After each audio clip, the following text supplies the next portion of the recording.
Қайырлы күн достар, менің каналыма қош келдіңіздер. Бүгін мен сіздермен видеода көріп тұрғандарыңыздай ерекше әдемі әрі дәмді гүл тәріздес ет қосылған нан дайындайтын боламын. Видеоны соңына дейін бірге қараңыз. Ал кеттік. Ең алдымен жылы сүтімізге 2 шай қасық қантымызды, 1 шай қасық құрғақ ашытқымызды салып, жақсылап араластырып, 15-20 минутқа бетін жауып, жылы жерге қойып қоямыз. 15-20 минут өткеннен кейін біздің ашытқымыз осылай реакцияға түсіп, көпіріп, үлкейеді. Содан кейін үстіне ерітілген сары майымызды, 1 шай қасық тұзымызды және 2 жұмыртқаның ағын, яғни белогын қосамыз да, үстіне 3-ке бөліп, ұнымызды біртіндеп қосамыз. Ұнды бірден қосып жібермеңіздер. 3-ке бөліп, біртіндеп осылай дәл видеодағындай етіп қосасыздар. Міне қамыр жинадық. Жиналған қамырымыздың үстіне 1 ас қасық сұйық май құйып, осылай дәл видеодағындай сұйық майды барлық жеріне жағып шығамыз. Енді нанымыздың бетін жауып, 1 сағатқа көтерілгенше жылы жерге қойып қоямыз. Нанымыз көтерілгенше арасына салатын салмамызды дайындаймыз. Тартылған етімізге, яғни фаршымызға ұсақтап туралған пиязымызды қосып, тұзын, бұрышын қосып, жақсылап араластырып аламыз.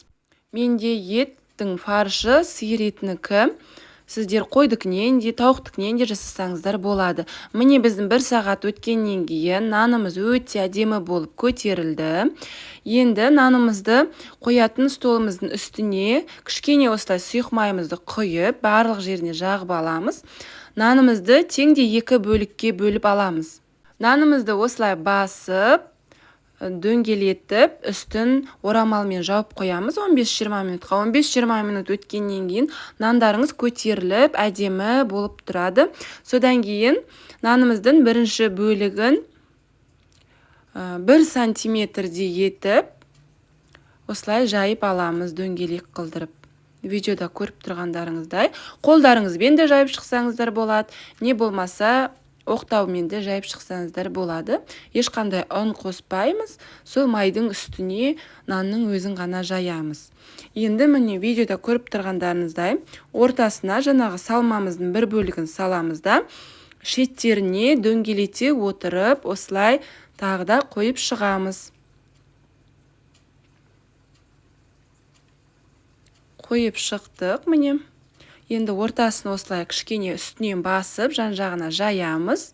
Келесі дәл сондай қылдырып, қамырымыздың 2-ші бөлігін жайып алып, дәл осының үстіне абайлап әкеліп қоямыз.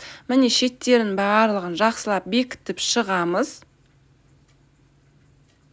Ортасында осылай бекітіп шығамыз. Және мынау жерде ортасын осылай шанышқымен тесіп қоямыз. Өйткені арасында ауа қалып қойып, үріліп кетуі мүмкін. Сондықтан шанышқымен үстінен осылай тесіп шығасыздар.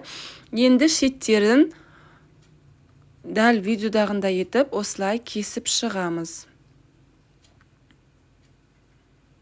Міне кесіп шықтық барлығын. Енді осы кесіп шыққан бөлігіміздің 1 шетін жақсылап бекітесіздер де, 2-ші жаққа қарай осылай аударасыздар. Сонда міне бізде қазір гүлге ұқсас болып шығады. Міне тағы да 1 рет көрсетейін. 1 шетін бекітесіздер. Арасындағы фарштарыңыз осылай түсіп қалса, ештеңе етпейді, үстіне алып, тағы да салып жібересіздер. Басында кішкене ыңғайсыз болуы мүмкін, біраздан кейін қолдарыңыз жаттығып алады. Міне 1 шетін жақсылап бекітеміз.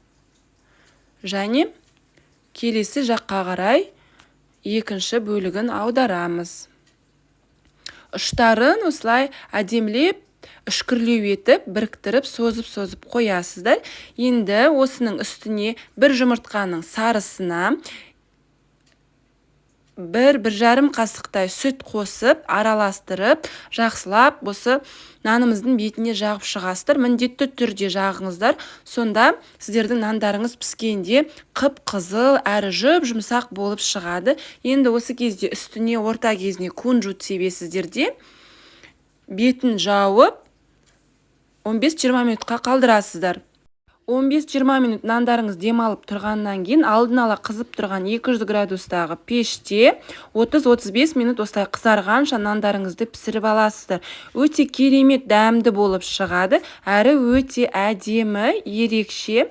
Міндетті түрде менің рецептіммен жасап көріңіз және лайк басуды ұмытпаңыз.